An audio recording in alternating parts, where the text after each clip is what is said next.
지난 봄하고 여름 사이에 한 번은 이제 저희 성도님 가운데 한 분을 만나게 되었습니다. 누구냐면 저희 교회 성도님 가운데 가장 연세가 많으신 분, 누구신지 아셔요? 김덕순 할머님이십니다. 올해 99세시죠.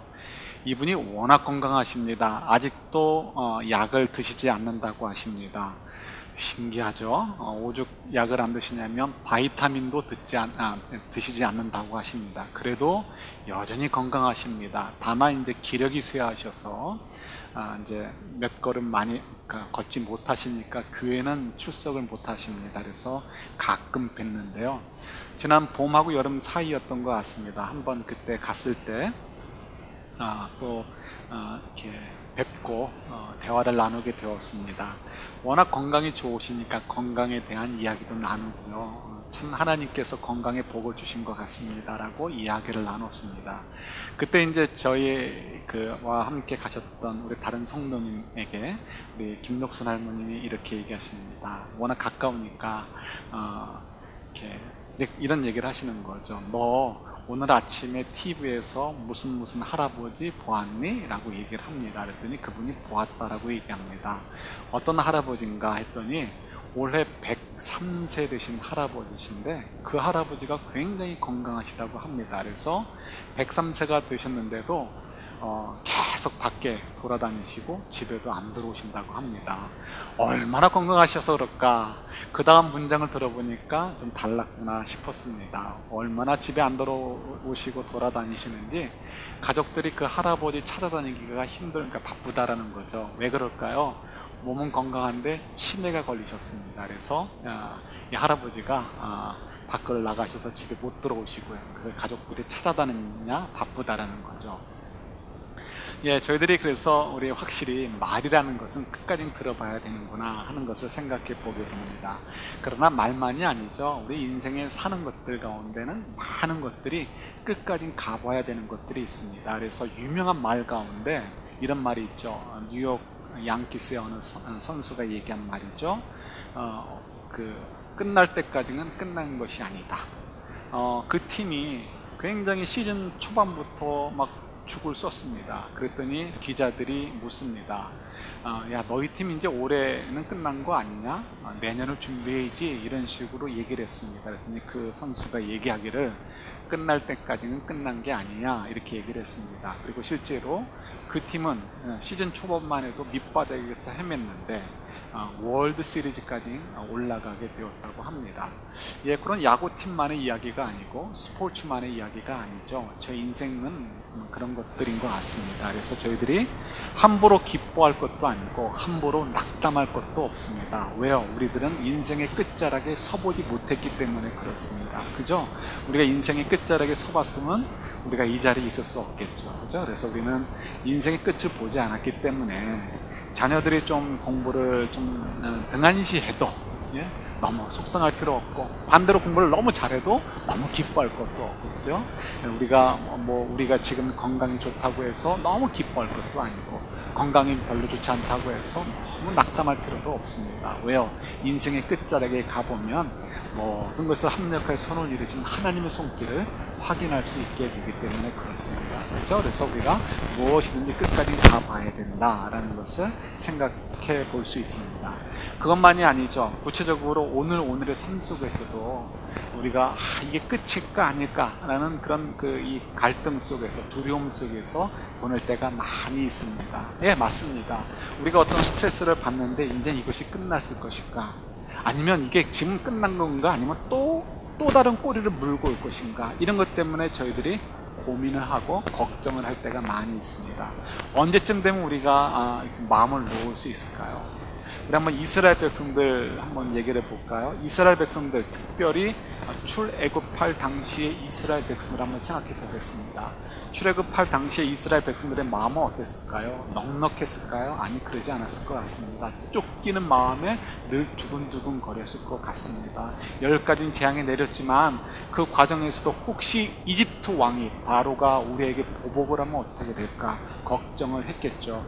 그리고 정작 이집트에서 나와서 팔레스타인 땅으로 가는 도중에도 이집트 군대가 우리를 쫓아오면 어떻게 될까, 우리를 몰살하게 되면 어떻게 될까, 아마 굉장한 스트레스를 받고 있었겠죠.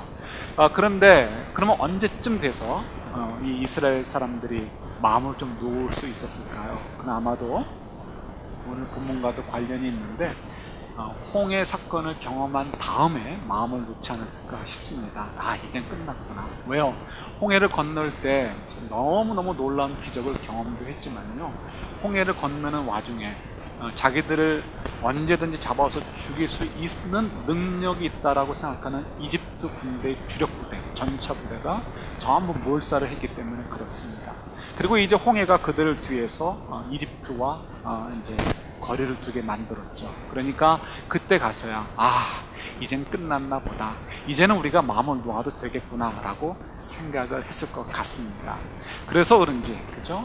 우리 이때 홍해를 건너고 나서 바로 이 모세와 또 모세의 누인 미리암이 노래를 불러서 하나님께 찬양을 드립니다. 그 내용이 이제 오늘 본문에 포함되어 있는 창세기 15장에 기록되어 있고요. 오늘 본문은 그 모세의 찬양 가운데 일부분을 저희들이 함께 묵상을 해보려고 합니다. 모세가 너무 감사하죠. 자기도 바로 앞에 갈 때 얼마나 가슴이 이렇게 쫄렸습니까? 그래서 하나님, 저 가기 싫어요, 전 말도 잘 못해요, 이런 식으로 거부하지 않았습니까? 그런데 그 바로 앞에 갔습니다. 그리고 바로와 정말 아주 신경전을 벌이면서 대화를 나누게 되었고요. 그리고 결국은 백성들을 끄집어서 홍해 앞에 서기도 했었고 홍해를 건너게 되었습니다. 어느 누구보다도 긴장 속에 있었던 것이 모세이고 어느 누구보다도 마음을 졸였던 것이 모세입니다. 그런 면에서 모세는 이제 홍해의 사건을 경험함을 통해서 이제는 진짜 끝났구나, 이젠 좀 자유로울 수 있겠구나 라고 생각할 수 있었던 사람 가운데 가장 앞자리에 있지 않았을까 싶습니다. 그러니까 모세는 정말 기쁨으로 하나님께 찬양을 드릴 수 있었습니다. 근데 그분의 찬양은 여러 가지 생각하지 않고 한 가지만 생각한다면 이것이죠.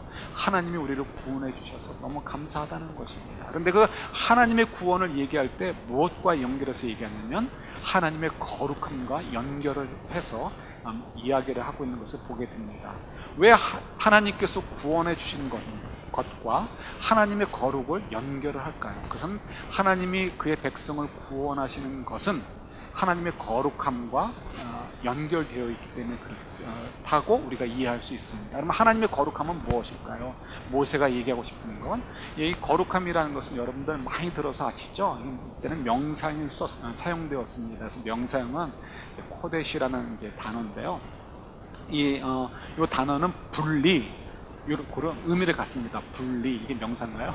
분리. 그래서 어떤 것으로부터 일상적으로 사용된 것인데 특별한 목적을 위해서 그것으로 사용되지 않도록 떼어내서 따로 구별해 놓은 것, 이것이 바로 이제 거룩의 의미입니다. 그래서 거룩이라는 것은 괜히 우리가 도덕적으로 좀 우아하고 이런 것들을 생각하는데, 물론 그것이 포함되는 부분이 있지만 성경에 의해서는 거룩, 하나님이 말씀하시는 거룩은 그것을 뛰어넘는 이야기죠. 그래서 왜 하나님께서 거룩하심이 그의 백성을 구원하시는 것에 연결되는가, 심플하게 생각하면 이렇게 됩니다. 모세 입장에서 생각해 보죠. 이스라엘 백성들의 입장에서 생각해 보겠습니다. 그들은 하나님을 그들이 선택해서 찾은 것이 아니죠. 그들이 구원해 달라고 하나님께 외쳤지만, 여러분 성경을 잘 아시겠지만 하나님께서 그들에게 하나님을 찾도록 만드셨죠. 그런 분위기를 만드셨죠. 그들이 스스로 하나님을 찾은 것이 아닙니다. 시간이 많이 걸리니까 그건 그렇게 넘어가도록 할게요. 자, 생각해 보세요. 하나님께서 이스라엘 백성을 선택한 것이 언제입니까? 그들이 찾았을 때입니까? 아니죠. 창세전부터입니다. 그것도 좀 더 뒤로 물러서 그들의 육체적인 조상으로 올라간다면 최소한 아브라함 때로 올라갑니다. 그래서 아브라함 때 하나님께서 찾아오셔서 말씀하셨죠. 내가 너와 너의 후손을 축복하겠다. 그리고 그들이 큰 민족을 이루게 되고 그다음에 이 세상의 복의 근원이 되게 하시겠다. 그러시면서 하신 말씀이 있죠. 너희들이 400년 동안 다른 민족을 섬기게 되게 될 것인데, 그러나 내가 그때 너희들을 구원해 낼 거야 라고 약속을 해 주셨습니다.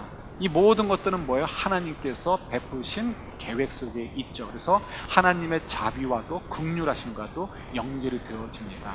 그래서 하나님께서 선택하셨고, 하나님께서 찾아가셨고, 하나님께서 약속을 해주셨고, 하나님께서 그 약속을 지켜주셨습니다. 이런 신이 있습니까? 그래서 오늘 모세도 세상의 어떤 신과도 다릅니다라고 얘기를 합니다. 그 얘기는 모세가 다른 신이 있다는 것을 인정하는 것이 아니죠.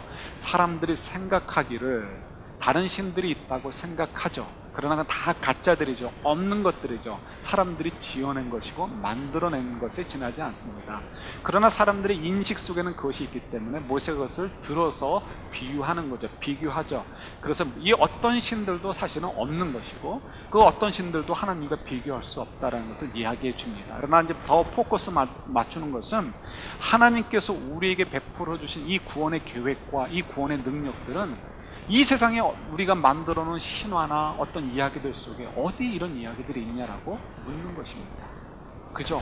하나님께서 그의 백성들을 선택하시고 그리고 약속하시고 계획을 세우시고 하나님의 능력으로 구원을 이루시는 것, 그 어디에도 그와 비슷한 이야기도 있지 않습니다. 누구를 위해서 만드신 사랑이죠? 하나님께서 그의 백성들에게만 주시기 위해서 구별하여, 이래서 거룩이란 말이 나옵니다. 구별하여 주신 사랑입니다. 그래서 하나님께서 그의 백성들에게만 주신 특별한 사랑이기 때문에 거룩함, 하나님의 거룩함이다라고 표현하고 그 하나님의 사랑이 거룩한 사랑이다라고 이야기하고 있습니다. 이것은 뭐 저희들에게도 마찬가지죠. 하나님께서 우리에게 베푸신 사랑은 이런 거룩함에서 나온 사랑입니다. 예수님, 절대자인 예수님께서 우리를 먼저 선택하셨습니다. 우리를 먼저 사랑해 주셨습니다. 그리고 우리를 구원하시기 위해서 말씀으로만으로도 구원하실 수 있을 텐데 그러지 않으셨습니다. 본인이 직접 스스로 희생 제물로 드려져서 우리를 위해서 피를 흘려 주셨습니다. 그걸 통해서 우리를 구원해 주셨죠. 이와 같은 신이 어디 있습니까? 이와 같은 사랑이 어디 있습니까? 없죠. 그래서 우리도 하나님의 거룩한 사랑, 예수님의 그 거룩함을 우리가 덧입었다라고 얘기할 수 있습니다. 그래서 정말 우리가 생각해야 될 것은, 하나님께서 우리에게 이런 놀라운 사랑을 주셨구나. 세상에 어떤 것과도 비교할 수 없는, 어떤 것도 흉내낼 수 없는 그런 정말 특별한 사랑을 우리에게 베풀어 주셨구나 하는 것을 우리가 알아야 됩니다. 그래서 이제 그 사랑을 알고 그 사랑을 기억하면서 살아야 되는 것이 성도들의 삶의 자세이고 모습인 거죠. 그래서 우리가 이제 율법으로 돌아가면 이 율법도 결국 이 사랑으로 이야기할 수 있습니다. 우리 지난주에 이어서 또 오늘 레위기를 조금 묵상합니다. 레위기서를 가지고 우리가 큐티를 하고 있는데 너무 어렵죠. 그래서 조금 쉽게 다 설명할 수 없지만 조금 원리들만 좀 알아간다면 저희들이 조금 더 쉽게 말씀을 묵상할 수 있지 않을까 싶어서 그렇습니다.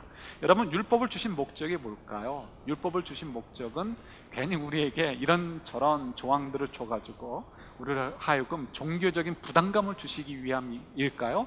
전혀 그렇지 않습니다. 절대 그렇지 않습니다. 하나님께서 뭐가 답답하셔서 그러시겠습니까? 아니죠.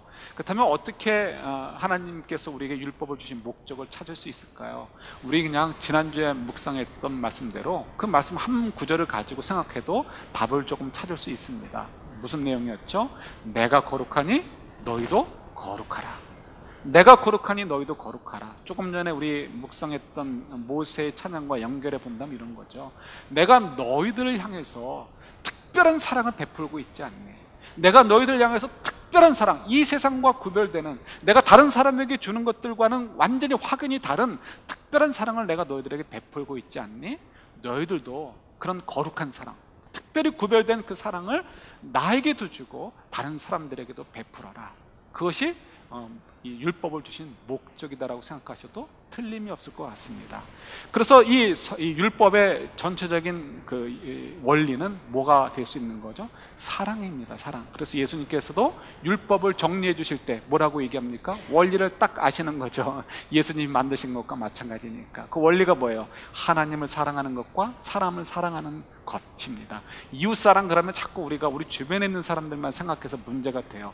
이때 이웃사랑이라는 것은 내 주변 네이버를 얘기하는 것이 아니고 모든 사람들을 얘기합니다. 내가 섬길 수 있는, 내가 영향을 끼칠 수 있는 모든 사람들을 얘기하죠. 그래서 이 율법도 율법의 원리는 사랑이다라는 것을 우리가 또한 알 수 있습니다.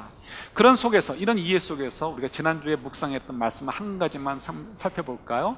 지난주에 어떤 것 때문에 여러분들 고민이 많았습니까? 문둥병이었죠. 일주일 내내 문둥병이었습니다. 요즘은 문둥병 구경하기도 힘든데 왜 이렇게 문둥병이라는 병을 가지고 길게 말씀을 하실까? 그죠? 그래서 역시 성경은 고리타분해, 성경은 옛날 거야, 이렇게 넘기고 싶은 마음이 우리 속에 불뚝불뚝 솟아올랐는지도 모르겠습니다. 그렇지 않겠죠? 왜 그럴까 한번 생각해 보도록 하겠습니다. 여러분, 이 문둥병 정확히 무슨 병인지는 모릅니다. 우리들이 흔히 생각하는 문둥병 그러면 한센병인데 이 성경의 정황상 한센병으로는 보이지 않습니다. 그런 그 특징들이 그렇게 보이지 않습니다. 그래서 사람들이 보통 생각할 때 우리가 정확히 뭔지는 모르지만 아마도 악성, 그래서 좀 전염도 될 수 있는 피부병일 것이다 라고 우리가 추측을 합니다. 어쨌든 간에 이 병에 걸리면 진으로부터 격리되어야 했습니다. 그래서 진 밖으로 나가서 머무는 거죠. 이때 이 환자는 어땠을까요? 굉장히 스트레스를 받았을 것 같습니다. 왜? 일단 몸이 아프니까 병에 걸려서 힘들어서 스트레스가 됐을 것이고요. 또 마음의 스트레스, 상처가 되는 것이 있겠죠. 내가 진 밖으로 옮겨진다는 것은 이 공동체로부터 어떻게 된다는 거예요? 버림을 받는다는 거죠. 돌보지 못함을 받는 것입니다. 거기다가 이 심리적으로도 그런 상처를 받는데 진 밖에 있다는 것은 무엇을 의미합니까? 주변의 도적대들로부터 보호받을 수 없습니다. 심지어는 야생동물로부터도 보호받을 수가 없습니다. 그러니까 모든 면에서 너무나 큰 아픔을 이렇게 2중, 3중, 4중으로 겪어야 되는 것이 문둥병 환자였습니다. 근데 이 문둥병 환자가 그대로 죽지 않고 병에 고쳐질 수 있음을 성경이 암시해주고 있습니다. 병에 고쳐지면 그 다음에 어떻게 하라고요? 그 다음에 그냥 웰컴이 아니고요, 그 다음에도 과정이 복잡합니다. 굳이 제사장을 찾아가가지고 자기 몸을 보여주래요. 몸을 보여주고 그 다음에 진단을 받아서 깨끗해졌으면 이 사람은 깨끗해졌다라고 외치면서 이제 풀어주라는 거죠. 대신 뭘 해야 된다고요? 제사를 드려야 됩니다. 이 제사도 굉장히 복잡합니다. 뭐 발가락에 뭐 피를 바르고 뭐 왜 그렇게 했는지 우리도 이해를 못하겠고, 그때 아마 문둥병 환자들도 이해를 하지 못하지 않았을까 싶습니다. 근데 그 중에 하나 또 걸리는 게 뭐냐면 경제적인 문제입니다. 이 제사를 드리는데 제사가 한 건이 아니고요, 속죄제, 번제, 속건제, 일단 성경에 나온 것만 해도 3개의 제물을 드려야 됐습니다. 제사를 드렸어야 되는 거예요. 그런데 이 지금 문둥병 환자가 일정 기간 동안 진 밖에서 있었다, 격리되어 있었다는 것은 뭘 의미하죠? 그것은 경제활동을 하지 못했다는 것을 얘기해 줍니다. 옛날에 경제활동을 하지 못했다라고 한다면 10중 8구 뭐예요? 굉장히 가난해질 수밖에 없습니다. 그래서 성경에서도 그걸 이렇게 이해하시고 배려해 주시는 모습이 나옵니다. 그래서 속죄제와 번제는 무엇으로 드려도 된다? 비둘기로 드려도 된다라고 말씀을 하십니다. 그것도 뭐 들여서 잡아다 드려도 좋고 아니면 기른 것을 사다가 드려도 된다라고 말씀을 하시는 거죠. 그런데 이 속건제라는 제사만큼은 양보가 되지 않았습니다. 그만큼은 반드시 뭐로 드려야 된다? 양으로 드려야 된다라고 말씀을 하십니다. 여러분, 양이라는 것은 굉장히 경제적인 가치가 큽니다. 옛날에는 닭 한 마리도 얼마나 귀합니까? 오죽 귀했으면 누가 왔을 때 주는 거예요? 사위가 왔을 때 주는 거예요. 그죠? 요즘은 사위가 왔을 때 닭 꺼내주면 별로 안 좋아하지만 옛날엔 굉장히 귀한 거죠. 닭이 아니고요, 달걀 한 알도 귀했던 것이 정말 저희 한국만 같아도 3, 40년 전만 해도 그랬습니다. 그죠? 그리고 그것만이 아니죠. 예. 정말 닭도 어려운데 양이라는 것은 굉장한 가치를 가지고 있을 것입니다. 제가 이번에 노아 방주를 보러 갔는데요. 노아 방주를 보기 바로 전날 자연사 박물관을 가보게 되었습니다. 자연사 박물관에 가서 하나님의 천지 창조에 대한 것들을 좀 더 이해하고 공부할 수 있었는데요. 밖에 나오니까 그 안에 조그만 울타리가 있고요. 그리고 울타리 안에 여러 동물들이 있었습니다. 성경에 나오는 그런 동물들이었습니다. 그 중에 양이 있었습니다. 양을 보는데 양이 제 생각으로 값이 만만치 않아 보여요. 그 양에게 줄 수 있는, 그래서 우리가 이렇게 밥을 줄 수 있는 게 있는데요, 쿼러를 넣으면 밥이 나옵니다. 밥을 낳으면 이렇게 주는데, 그거는 제가 좀 부담 없이 할 수 있을지 모르겠는데, 양을 사는 것은 21세기에 샌프란시스코 사는 저도 만만치 않겠다라고 생각이 듭니다. 옛날엔 더 말할 것도 없죠. 그래서 조금 더 이해할 수 있는 것이 뭐가 있을까요? 사무엘하 12장에 보면 다윗과 이 누구예요? 나단 선지자가 만나는 광경이 나옵니다. 왜 만났을까요? 그 만났을 때는 다윗이 밧세바와 간음한 사건이 벌어지고 난 다음의 일입니다. 그러니까 나단이 다윗을 만나러 왔을 때 좋은 만남이었겠습니까? 아니면 어떤 꾸짖음이 있는 만남이었겠습니까? 별로 안 좋은 만남이었죠. 나단이 다윗에게 빙 둘러서 너 나쁜 놈이야 라고 얘기해 줍니다. 뭐라고 빙 둘러서 얘기하죠? 이런 얘기죠. 한 마을에 부자와 가난한 사람이 있었습니다. 부자는 양도 많고 소도 많았습니다. 가난한 사람은 물론 소가 없고요, 그 귀한 소는 없고 양도 딱 한 마리가 있었습니다. 그 집엔 너무 귀하니까 그 양을 데리고 잘 만큼 너무나 소중한 양이었습니다. 이 부자에게 손님이 왔습니다. 손님이 오면 유대인의 전통, 지금 뭐 이슬람도 마찬가지지만 이 유대인의 전통은 뭐죠? 그 손님을 잘 대접하는 것입니다. 그래서 그분에게 잘자리도 제공해주고 하는 거죠. 그러려니 자기 집에 양을 잡아야 됩니다. 그런데 부자가 생각해 보니까 내 양이 너무 아깝습니다. 그럼 누구 양을 갖다 주면 좋겠어요? 자기보다 힘이 없는 가난한 사람의 양을 뺏어다가 주면 되겠죠. 힘 있는 사람이 가난한 사람을 핍박하는 건 일도 아닙니다. 그래서 그 집에 있는 양을 뺏어다가 잡아서 이렇게 손님을 대접을 했습니다. 그 얘기를 나단 선지자가 다윗에게 하는 거예요. 이런 사람이라면 다윗 당신은 어떻게 생각하십니까? 다윗이 막 노발대발하죠. 그런 나쁜 놈이 어디 있느냐? 그게 바로 당신입니다 라고 얘기할 때 그 얘기를 하죠.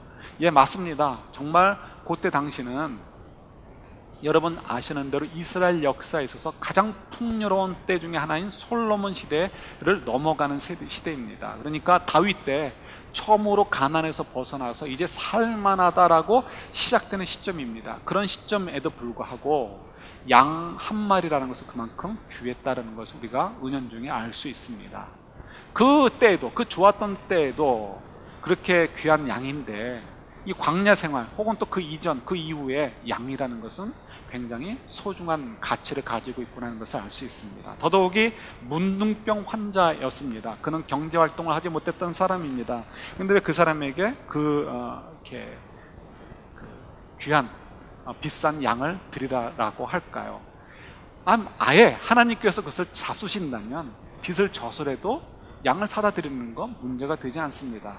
그러나 하나님이 잡수실 것도 아닌데, 예수님께서 드실 것도 아닌데 왜 양을 갖다 바치라고 했을까요? 예, 정말 부담이 됩니다. 답은 어디 있을까요?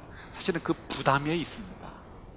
하나님께서 왜 문둥병 환자에게 그가 병 고침을 받은 다음에 하나님께 나올 때 양을 꼭 갖다가 바치라고 하셨을까? 왜 부담을 주셨을까? 이유는 그 부담을 사실은 주기 위함이라는 거죠. 왜 그럴까요?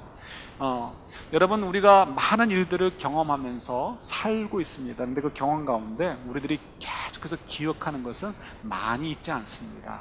우리는 분명히 이것이 분명해 라고 나는 생각해 라고 기억이 정확하다라고 이야기할 수 있는 것들이 있습니다. 그러나 사실은 우리가 정확하게 기억하는 것도 굉장히 힘들고요. 그는 거의 정말 99% 이상 정확하게 기억하는 것이라는 것은 없고요. 정직하게 얘기해서. 또 설사 내가 그 1% 안에 들어가서 정확하게 기억했다 해도요, 시간이 지나면 어떻게 됩니까? 내가 느끼는 것이 다르고 경험하는 것이 달라짐에 따라서 기억하는 내용들이 내 머릿속에서 다르게 해석이 되어져 버립니다. 그래서 10년 전에 이랬던 내용인데 정확하게 기억하고 있는 내용이라 할지라도요, 10년쯤 후에는 다른 모양으로 우리가 기억하고 있는 것이 인간의 기억 체계입니다. 물론 1 플러스 1은 2 이런 거는 좀 다른 이야기가 될 수 있겠죠. 그래서 우리 기억이라는 것을 우리가 너무 과신하면 되지 않습니다. 늘 언제나 겸손하게 내가 틀리게 생각할 수 있어라고 생각해야 되는 거죠. 여러분, 이스라엘 사람들 한번 다시 돌아가서 생각해 봅니다. 홍해가 갈라지고 자기들은 구원을 확정했습니다. 그리고 그들을 쫓아오던 대적들은 바닷물에 휩쓸려 갔습니다. 하나님께서 400년 전 혹은 그 이전에 약속해 주셨던 것을 지금 성취해 가고 있습니다. 얼마나 기쁘고 감사합니까? 얼마나 엄청난 은혜를 입었습니까? 그거 잊어먹으면 인간도 아니죠. 그런데 이스라엘 백성들이 잊어버리게 됩니다. 왜 그럴까요? 우리 성경을 한 군데 찾아보도록 하겠습니다. 여러분 준비했으니까 보세요. 위에 우리 시편 106편 9절부터 14절까지 말씀입니다. 여러분 조금 쉽게 이해하도록 하시기 위해서 세 번역을 준비했습니다. 우리 함께 받도록 하겠습니다. 주님께서 홍해를 꾸짖어 바다를 말리시고 그 돌로 깊은 바다를 광야처럼 지나가게 하셨습니다. 미워하는 자들의 손에서 그들을 건져내시고 원수의 손에서 그들을 속량해 주셨습니다. 물이 대적을 덮음으로 그 가운데서 한 사람도 살아남지 못하였습니다. 주님의 말씀을 믿었고 주님께 찬송을 불렀습니다.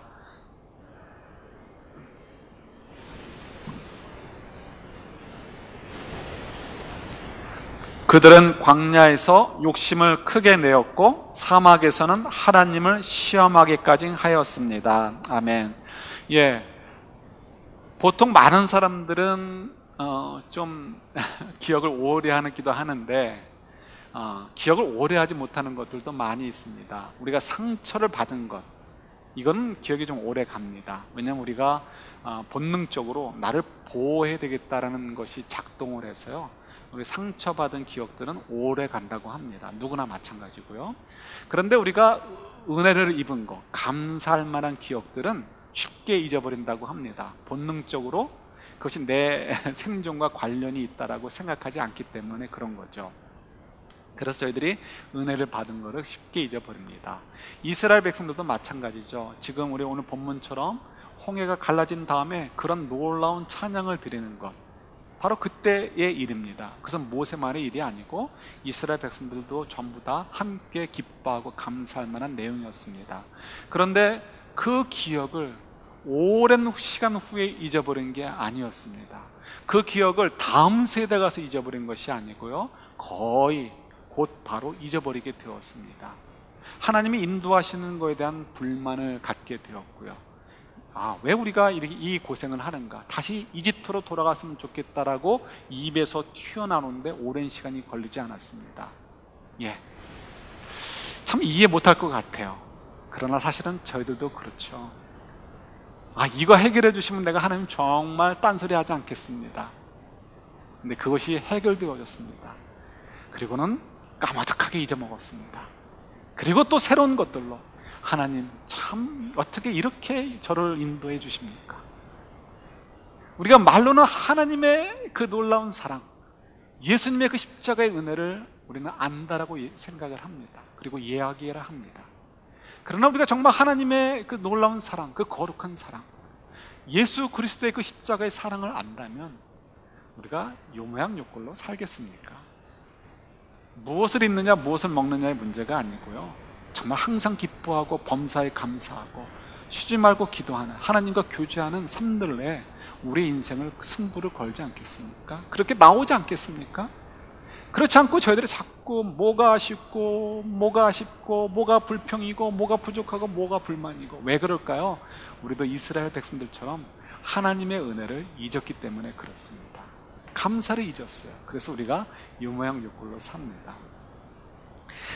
여러분들이 누구나 다 아시는, 여기에 계시는 모든 분들은 아시는 어느 부부가 이사를 하게 되었습니다. 일부 예배 때 얘기를 하니까 일부 예배 때 오셨던 분도 부부가 있는데, 그분들 부부가 이제 이사를 하게 되었는데, 이사를 할 때는 뭐가 문제입니까? 이삿짐이 문제입니다. 근데 이삿짐을 쌓으려고 하다 보면 사용하지 않는 물건들은 정리하는 것이 지혜로운 방법이죠. 그러나 이제 부부가 있으면 한 사람은 정리하고 싶어 하고 다른 한 사람은 이상하게도 또 정리를 하고 싶어 하지 않습니다. 그죠? 그래서 이것이 부부싸움이 됩니다. 그래서 이제 이 부부도 이걸 정리해야 되는데, 그래서 이제 남편에게 물었습니다. 이거 안 쓰니까 버립시다. 남편이 얘기합니다. 안 돼, 버리면 안 돼. 그거 내 돈 주고 샀는데 한 번도 사용하지 않아서 뜯지도 않은 거야. 버리지 마. 이렇게 얘기를 했습니다. 뜯지도 않은 채 몇 년 갔으면 이거 어떻게 돼요? 쓰지 않는다는 거죠. 오늘 이렇게 일부 예배 오신 다른 가정은 6개월을 기준으로 삼는데, 6개월은 모르겠지만 잠시간 몇 년 됐으면 버려야죠. 근데 남편이 버리지 말랬으니까 어떻게 해요? 아내가 어떻게 했을까요? 여러분들 생각하는 대로입니다. 하나씩 두 개씩 슬쩍 버려봤습니다. 남편이 할까 모를까. 남편이 모릅니다. 얼마나 좋습니까? 그래서 그 다음에 또 버려봤습니다. 모릅니다. 그래서 이사 가기 전에 왕창 버리고 가게 되었습니다. 그래서 정리하기가 더 편하고 이사비도 뭐 줄일 수 있었겠죠. 예, 이런 것이 사실 이제 이사 가운데 나오는 거죠. 예, 그런데 왜 남편이 그것을 기억하지 못했을까요? 머리가 나빠서 아니죠. 그 물건들을 살 때는 필요할 것 같아서 샀습니다. 그런데 사실 막상 사용할 이유가 별로 없었던 거죠. 꼭 필요한 것이 아니었던 거죠. 더욱이 그 물건을 살 때 내가 부담스럽지 않았다라고 얘기하면 맞는 얘기가 되겠죠. 만약에 부담스러운 가격을 주고 샀다면, 내가 지금 어려운 상황 속에서도 부담을 느끼면서 샀다면, 내가 그거 샀나 안 샀나 이거 기억 못한다는 것은 말이 되지 않습니다. 내가 그 물건을 샀는데 내가 이게 있었나? 혹은 별로 찾지 않는다는 얘기는 부담 없이 샀다는 이야기죠.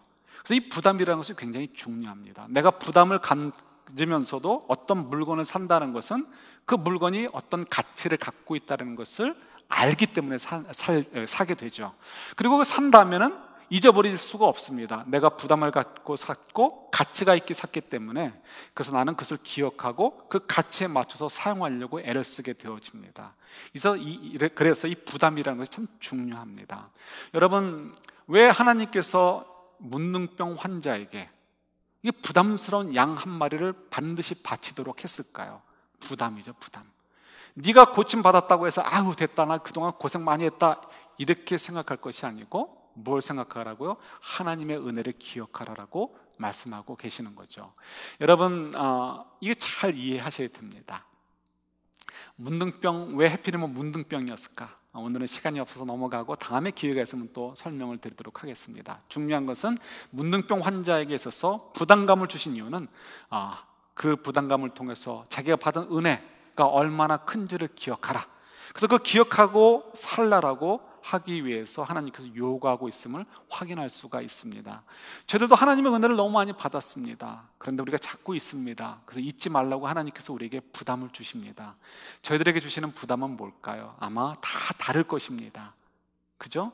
근데 공통적으로 얘기한다면 이것도 부담이 될 수 있습니다. 말씀을 좀 순종해라. 말씀을 좀 순종해라. 하나님 말씀대로 살지 못하겠습니다 라고 하는 우리가 버티는 이유가 어디 있습니까? 하나님의 은혜를 아직도 내가 그 가치를 풍성하게 이해를 못하기 때문에 그렇죠. 아직도 하나님의 그 은혜를 기억하면서 사는 것이 힘들다는 이야기밖에 되지 않습니다. 그래서 우리가 하나님 말씀을 자꾸 거부하려고 합니다. 그러나 하나님께서 자꾸 우리에게 말씀을 지키라라고 말씀하시는 이유, 부담을 주시는 이유는 우리로 하여금 부담 갖고 살라가 아니고요, 이 부담감을 통해서 내가 받은 하나님의 은혜가 얼마나 큰지를 우리가 확인하기를 원하십니다. 그리고 그 은혜가 너무 좋아서 하나님 말씀대로 살기를, 그래서 그 은혜를 기억하면서 하나님이 기뻐하시는 대로 우리도 하나님을 거룩함으로 사랑하고 다른 사람들을 향해서도 거룩함으로 사랑하는 삶을 살기를 요구하시고 있다는 것을 기억해야 되죠. 제가 지난 주간에도 참 괴로웠습니다. 왜 괴로웠냐면 두 가지였습니다. 서로 상반되는 일이었습니다. 하나는 너무 쉽게 예스를 해버렸습니다. 그래서 그 예스를 한 것, 약속을 지켜야 되기 때문에 굉장히 많은 이렇게 코스트를 지불하는 그런, 이게 돈의 문제는 아니었지만 그런 시간이나 어떤 정성이나 이런 면에서 코스트를 지불해야 됐습니다. 그때 참 많이 후회했습니다. 내가 조금만 더 생각해보고 예스하는 건데 함부로 했다가, 그죠? 그런데 주님께서 우리에게 사랑하라고 얘기했으니까 참 계산하기 싫어서 얼른 예스했다가 아주 그냥 곤란을 당했습니다. 그래서 그런지 이번 주간에 또 어떤 이야기가 저한테 들어왔습니다. 전화로 뭘 이제 물어봤습니다. 근데 그때 제가 그냥 흔쾌히 예스하지 않고요, 조금 생각해 봐야 될 것으로 말씀을 드렸습니다. 그런 뉘앙스로 말씀을 드렸습니다. 그런데 그분의 대답, 저에게 오는 그 이야기는, 그러니까 수학의 너머로 들어온 이야기는 목사님 노하시는 거네요, 안 된다는 얘기네요 라고 대답이 들어왔습니다. 저는 분명히 그게 아니고 함부로 예스는 할 수 없잖아. 그러나 상황을 보고 정황을 보고 사정을 봐서 예스할 수 있으면 예스하게 되고 아니면 예스를 함부로 못합니다는 의도로 얘기했는데 그렇게 받으셨습니다. 전화는 그렇게 끊었는데 그 다음에 이게 마음에 불편해서 떠나지 않습니다. 그냥 예스할 걸. 왜 흔쾌히 예스하지 못했을까? 그러나 우리 삶에는 바운더리가 있습니다. 모든 것들이 그냥 예스가 아니고 때로는 노할 때가 있는 거죠. 그래서 이 사이에서 우리가 참 괴롭습니다. 그죠? 근데 우리가 왜 이렇게 괴로워해야 됩니까? 다른 사람 때문에 왜 괴로워해야 됩니까? 다른 사람에게 내가 사랑을 베풀거나 친절을 베풀거나 어떤 섬김을 위해서 왜 괴로워해야 됩니까? 이유가 어디 있을까요? 주께서 우리에게 그런 부담감을 주시기 때문에 그렇습니다. 그럼 왜 하나님 우리에게 그런 부담감을 주십니까? 왜 그런 부담감 때문에 우리가 괴롭게 살기를 원하십니까? 예, 그 부담감 속에서 하나님께서 나에게 베푸신 사랑을 우리는 생각 안 할 수가 없죠. 나를 향해서 흘리신 예수님의 그 은혜와 사랑을 생각하지 않을 수 없죠. 그러니까 내가 지금 하나님의 백성으로 사는 그 가치가 얼마나 높고 큰지를 깨달으니까 그 다음에는 그 은혜를 기억해서, 그렇다면 내가 여기서 예스를 해야 될 것인가 노를 할 것인가를 가지고 괴로워하고 고민하면서 하나님의 인도하심을 받기 위해서, 찾기 위해서 애를 쓰는 것, 이건 너무나 당연하게 되는 것이고요. 그것이 우리들에게 복이 되는 것입니다. 여러분 이 한 주간 저는 여러분들이 하나님이 주시는 이 부담 때문에 굉장히 괴로워했으면 좋겠습니다. 나도 괴로워했으니까 여러분들도 괴로워해라, 이런 놀부심보가 아니고요, 하나님이 주시는 이 괴로움은 우리에게 복이 되기 때문에 그렇습니다. 이 괴로움 때문에 괴로워하면서 뭘 보게 되죠? 이 괴로움을 주신 하나님을 바라보게 되죠. 하나님은 나에게 이렇게 거룩한 사랑으로 베풀어 주셨는데, 그리고 나에게도 이런 거룩한 사랑을 살라라고 요구하시는구나. 그러니까 이 세상의 원리대로 내가 하지 않고 나도 이 괴로움 속에서 하나님의 뜻을 찾아서 나도 하나님처럼 거룩한 사랑으로 나아가야지.